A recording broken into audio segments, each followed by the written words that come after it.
Hello students, welcome back to another session of EPG Padashala. I am Dr. Devaraj, Assistant Professor, Department of Philosophy, Sri Shankaracharya University of Sanskrit, Khaladi. Today we are going to discuss about the epics Ramayana and Mahabharata in the subject of Indian religion and philosophy. And at the very outset, the learning objectives of this topic is that the scriptural literature of Hindu tradition, the Shrutis and Smritis, and the Ramayana and Mahabharata, the great epics of Indian thought, social and ethical aspect of Ramayana and metaphysical aspect of Mahabharata, and also the political and ethical aspect of both Ramayana and Mahabharata. At the very introduction, we can say that the Hindu scriptural literature is so vast and comprehensive, and that there is no branch of knowledge left uninvestigated by the great thinkers of India. The entire literature can be classified into two groups, that Shrutis and Smritis. Shrutis are defined as the God-revealed text, and Smritis are defined as the man-created or man-composed text. The Shrutis are commonly called as Vedas, and almost all religions these type of Smritis are. These are the intuitive knowledge imbibed by the realized saints. For example, in Islamic religion we can see Quran as a revealed text, and in Indian literature we can see that Vedas are considered as the Shrutis. And apart from these Shrutis, we have a number of Smritis. Smritis are namely they are dealing with the eternal principle and their practical application to this external principle according to the changing times. And Smritis are consist of Dharma Shastras, Puranas, and Agamas, and the Darshanas. And in the Dharma Shastras, we can see so many Dharma Shastras, for example, in the form of Smritis. For example, it is Manusmriti, Yajnavalkya Smriti, and also this Parashara Smritis. And these Idihasas are also considered as the part of the Smritis. And the great Idihasas or the epics are Mahabharata and Ramayana. And we are having also a Puranas in the form of Smritis. Altogether, there are 18 major Puranas and also 18 Upa-Puranas also. And also we have the Agama or the manual of the worship. There are so many Agama Shastras also. Apart from this, there are so many darshanas. It is composed by human beings. It is also considered as the Smritis. And there are 6 major darshanas. They are called as Shad darshanas. And some scholars, especially Madhvacharya, mentioned about 14 such darshanas in his Sarva Darshana Sangraha. And the Puranas and Idihasa in the form of stories and narratives with the historic touch behind them, which not only impress the reader but also expound the philosophical truth in such a lucid style that a sincere spiritual aspirant will get a spontaneous urge from within to live and the ideals in his own life. It gives so much improvisation in these Idihasas that the main intentions of this improvisation is to give a touch to the common people, to the eternal truths. They help us to grow bhakti and jnana, and finally it leads to realization. Now we will come to the Idihasas and or the epics. Idihasa literally means Idi or Hasa, or otherwise it is called It So Happened. The Ramayana and Mahabharata are the two great Idihasas or epics of Indian tradition. They deal with moral, domestic, social and political aspect in their fullest perfection. And both these Mahabharata and Ramayana is considered as the largest epic in the world. The Ramayana inculcates within its body almost all the moral ideals which may be connected with human life and all its personal, domestic, social, political aspects in their fullest perfection. Here, ethical perspectives and ideals are not talked separately, but they are intertwined with the flow of the stories itself in all its steps. On the other hand, in Mahabharata, it deals with the moral perspectives separately, also in the form of moral counsels of Bhishma, Yudhishthira and Krishna. Gita in Gita, one of the part of the major part of Mahabharata, which is a part of Mahabharata, may be treated as a treatise on ethics itself. Along with the educated section of the people, or uneducated group were also familiar to these great epics or idihasas. Hence, directly or indirectly, they have permeated into the national consciousness from the highest classes to the lowest Indians.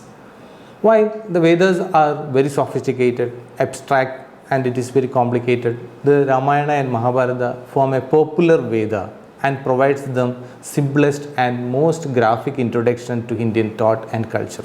It is very simple in style and also in the expression.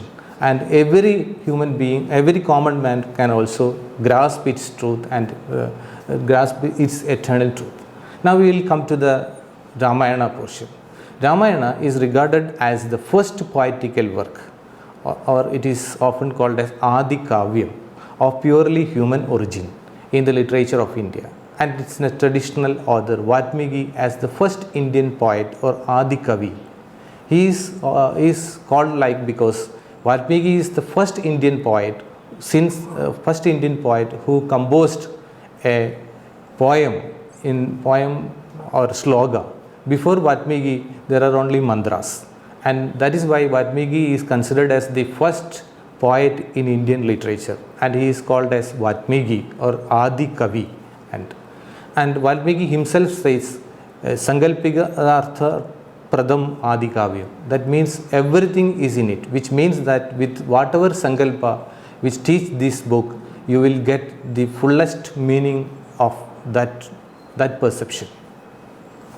The word Ramayana is a combination of Ram and Ayan, which means going of Rama or the travels of Ramayana.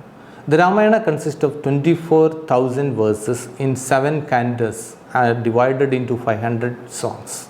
And the 7 cantons are Balagandam, Ayodhya Kandam, Aranyakandam, Kishkinda Kandam, Sundara Kandam, Yuddha Kandam, and Uttara Kandam. It has been translated into most of the Indian as well as several foreign languages, including Russian. Among the many versions of Ramayana, the most important original Sanskrit version and the Tamil version of Kambar. Equally important as Ramacharita Manasas, which is in a Hindi version of Ramayana written by Tulasidas. Tulasidas looks upon Sri Rama as a supreme incarnation of the divine being, born for the salvation of mankind. Other notable translations are the Kannada poet of Narahari Kavi's Tavare's Ramayana and Tunjathu Ramanujan Ezhuthachan's Adhyatma Ramayanam Kilipat in Malayalam literature. It is an interesting story centering around the incarnation of Vishnu as Rama, the prince of Kausala, or it is the capital of Ayodhya, believed to have happened in Tretayugam, and his queen of Sita. In Indian mythology, we have 4 yugas: Tretayuga, Kritayuga, Dwapara and also Kali Yuga. These stories happened in Tretayuga, and it is the Rama is the incarnation of Vishnu. In Dwapara Yuga, we can see the incarnation of Vishnu as Sri Krishna. And every yuga, such incarnation is coming. This is the story, this is the mythological background of this story. And it instructs the humanity how to lead a fruitful life, attain Purusharthas. And when we are coming to the social aspect of Ramayana, we can see that it represents the true Hindu spirit of unconditional adherence to the law of righteousness and the performance of one's own duty, one's own prescribed duty. To assert the greatness of life, of activity based on the righteousness underlying the law of divine being is one of the main aims of Ramayana. According to the book, Dharma is the soul of life. Sri Rama represents in himself as an ideal son, the ideal brother, the ideal husband, and above all, the ideal king. Though the characters in it, the Ramayana teaches man how he can fulfill the demands of Dharma. Social life and spiritual life are wonderfully harmonized. In every aspect and every corner we can see Ramayana. In every way we can read Ramayana, we can interpret it like that. We can see different aspect of every individual in Ramayana.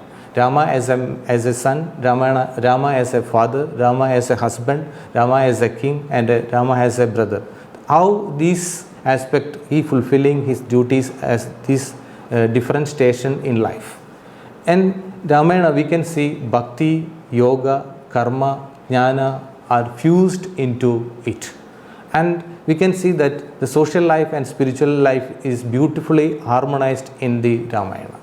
Sri Rama's, when we are looking into the social aspect of Ramayana, Sri Rama's government is a specimen of an ideal explanation. This ideal is inspired by Gandhi for his concept of Ramarajya, and Gandhi derived the concept of Ramarajya from the idea of Rama's kingdom. And the ideal organization of Ramarajya has been providing constant inspiration to Indian political thought from the period of Ramayana till the present. Till now we are discussions is going on about the concept of Ramarajya. And the present concept of village republic is a remote modifications of the concept of Ramarajya. And when we are coming to the metaphysical aspect of Ramayana, we can see that Ramayana portrays the victory of Dharma and final defeat of Adharma. And in Rama and Sita, behold the embodiment of Brahman is in his dual aspect, the unmanifest and the manifest. Rama is an embodiment of all the eyes, especially the virtuous and the truthfulness. His extreme devotion to truth is to be understood in the light of the characteristic Hindu belief, that is, this quality by which God himself is chiefly known. God is truth. The man who loves truth must therefore in the end love of God. Ramayana suggests that through one-pointed devotion to God, one can get over the influence of Maya and attain the goal of merging oneself in Paramatma.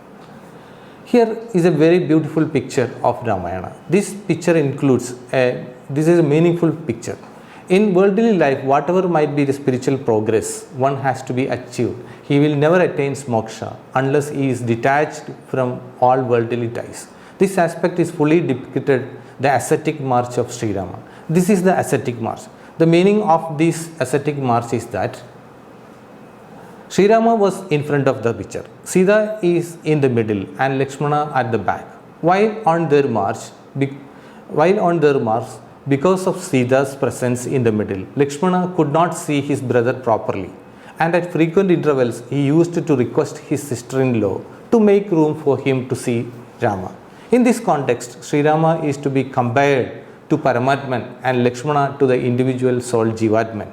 Jivatma is constantly endeavors to attain oneness with Paramatman.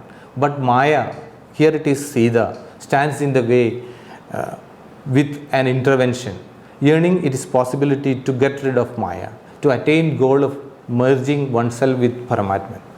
The artist who pictured this incident is very beautifully depicted this metaphysical aspect. Another metaphysical aspect in Ramayana is very beautifully illustrated in Yoga Vasishta. Yoga Vasishta is the derivative of Ramayana, and also we can see the traces of the metaphysical aspect of Ramayana in the Yoga Vasishta.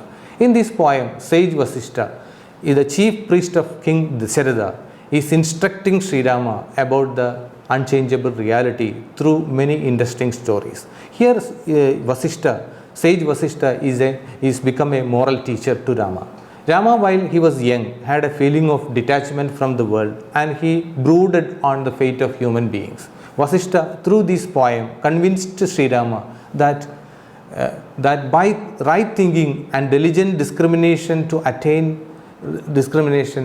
will attain to the truth of Brahman. The study of Ramayana will be a useful guide to the true aspirant in treading the path of spirituality, leading to complete emancipation from the cycles of birth and death. This great work has under its possession a unique moral and spiritual treasure capable of inspiring the whole human race. It provides the right solution for almost all human problems and miseries. We regard Ramayana as the heart and soul of India. Before concluding this this discussion on Ramayana, we can see that all the 24,000 slokas of Ramayana are the amplifications of the 24 letters of the famous Gayatri mantra of Rig Veda. And we are coming to the next topic, Mahabharata, epic Mahabharata. The Mahabharata has the honor of being the largest epic in the world with 1 lakh slokas. Hence it is called Sadas Sahasri.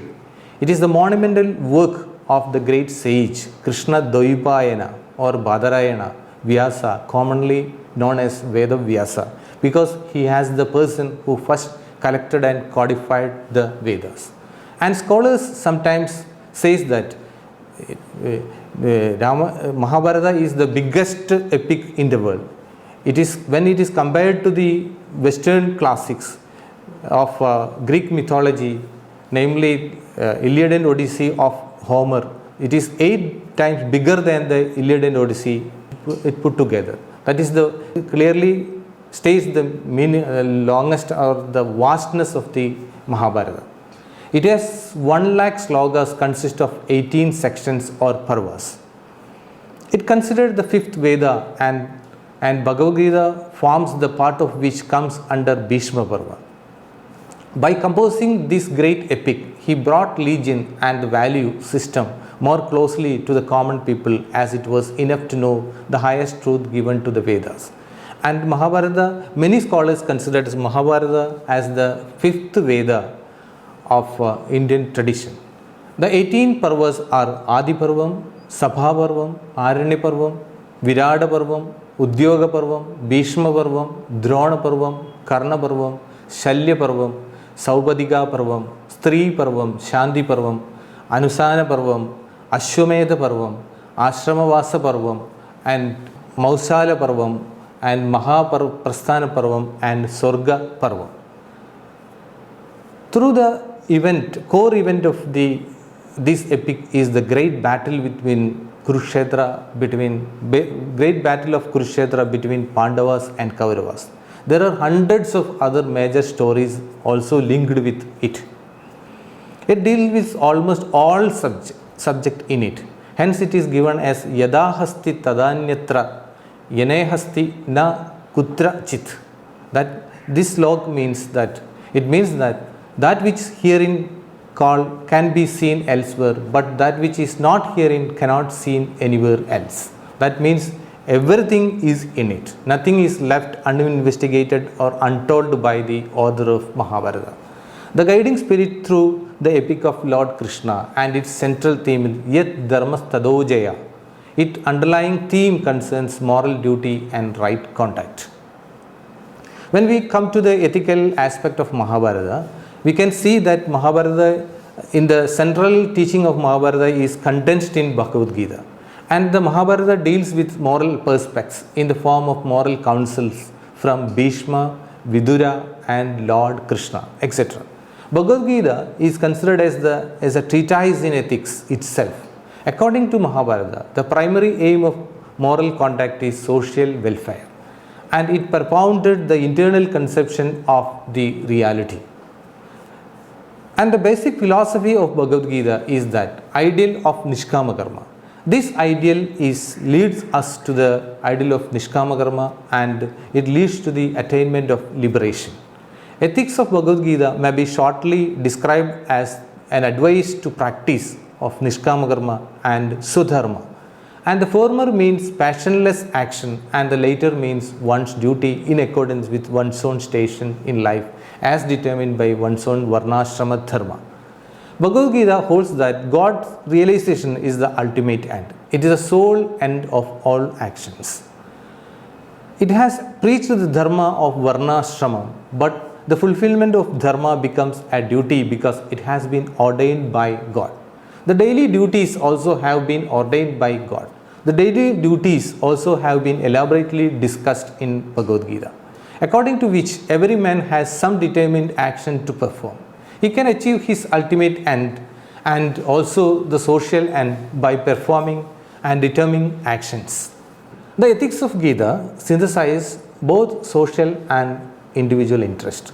The ultimate end is absolute perfection of individual, but this perfection can be attained only through consolidation of society and God realization.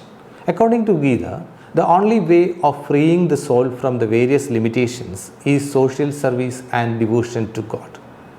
This attainable through knowledge, devotion and action. In Bhagavad Gita, we can see a beautiful synthesis of action, devotion and knowledge. There are so many interpretations in Bhagavad Gita. Some people highlighted the knowledge portion, other people highlighted the devotional portion, and some other people highlighted the karma or action portion. Anyhow, we can see in Bhagavad Gita all the three aspects of human life, that means feeling, willing and emotion, are beautifully synthesized. And those who attain the stage of these three states are called as Sthita Prajna. And when those persons who are highlighted the knowledge portion believed that by knowledge can itself, the most sinful person can cross over the ocean of samsara by knowledge itself. And that way we can also attain liberation by devotion and also by action. Anyhow, in Bhagavad Gita, we can see a beautiful synthesis of action, devotion and knowledge. That means karma, bhakti and jnana. The scholars like Shankaracharya is highlighted the knowledge portion of Bhagavad Gita, and this can this aspect can articulated in the translation of or commentary of Dr. S. Radhakrishnan is beautifully seen in the commentary of Dr. S. Radhakrishnan, and the Gita provides a detailed consideration of all these three paths. It provides a harmonious blend of external action and internal peace, activism and renunciation, involvement and detachment, knowledge and devotion, and individual is free and society with solidarity. Here we can see a beautiful synthesis of all the three ways of liberation. And the most important teaching of Bhagavad Gita is the devotion of one's own duties in the society. And it holds that the establishment of social harmony is a must and man has to follow it without attachment. Here in Bhagavad Gita we can see the discrimination of the philosophy of action and philosophy of inaction. Here the philosophy of inaction does not mean the detachment of action, but detachment in action. Bhagavad Gita always prefer detachment in action, not detachment of action. And this highlighted the karma portion of Bhagavad Gita. It holds that the establishment of social harmony is the must and man has to follow it without attachment. It highlights the importance of selfless service to the benefit of the entire cosmos. Thus, it preaches the message of Loka Sangraha or the welfare of all, and this message of Gita is universally comprehensive and worldly accepted.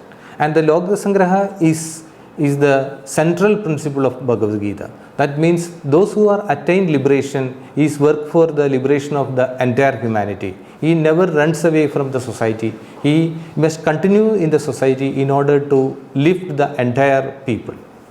And now we will come to the political aspect of Bhagavad Gita. We can see that according to the Shanti Parva of Mahabharata, Vishnu first created the monumental text on life and administration, and then established a king, government and state. This implies that power should not be used as a means by the state. This implies that power should not be used as a means of the state. Instead, the state should be considered as the means whereby power is concretized to us and help in the maintenance of the social organization. We can understand from this that from the very ancient times to the present day, the state has been means to public welfare in India. According to Mahabharata, the duty of the state is to establish Varnashrama system. The state should create such an organization in which every individual should be able to perform the duties appropriate to his station and stages of life. The king's duty is to promote the welfare of the populace. It supports the theory of welfare state, and it insists that the state must create conditions which are conducive to the achievement of the value dharma, artha and kama. In Mahabharata, we can see the harmonious relationship between different classes have been considered as the important for political organization. These texts supports the theory of welfare state because its objective is security and happiness, and the people have been directed to show patriotism to the state. The state must create conditions which are conducive to the achievement of the values artha, dharma and kama, and finally leads to moksha. Although wars appear frequently in Mahabharata or other texts, these wars are considered as religious wars, which were characterized by the observance of certain moral rules. And some scholars very beautifully picturized this as the internal war in every individuals and not this external war. In war, according to Vyasa, is only a dramatic improvisation. It is only an improvisation for making the moral lesson more easily to the public. We can see that Mahabharata, though it deals with the selfishness of princes, wars and threats of wars, it ends with an invocation of the peace. Finally, it leads to a peace or tranquility of every individual, tranquility of mind of every individual. It does not encourage, it never encourages war, but it portrays its fertility, showing the amount of bloodshed and destructions it brings about, says Gandhi. And for the modern Hindus, the Mahabharata and the Bhagavad Gita in particular is one of the most authoritative scriptures of Indian tradition. The teachings of great epics, the teachings of these great epics, as we have discussed above, are a vital source of inspiration in confronting the ethical, political, social and religious dilemma of us. There are so many great persons who are influenced by the teachings of Ramayana and Mahabharata. Mahatma Gandhi remarks that Gita is the universal mother whose door is wide open to all who knocks on it.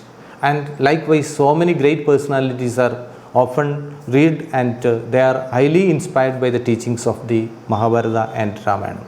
Though these two great epics are considered as Idihasa or Purana or Idihasa or epics, we can see that there are so many insights, so many inspirational advices to every human persons to this, and that is why both these texts are the messages of both these texts are perennial and eternal, and it nurture those who are reading this time.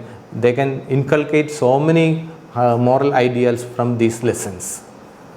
Hope these lessons are enjoyed by you. Thank you.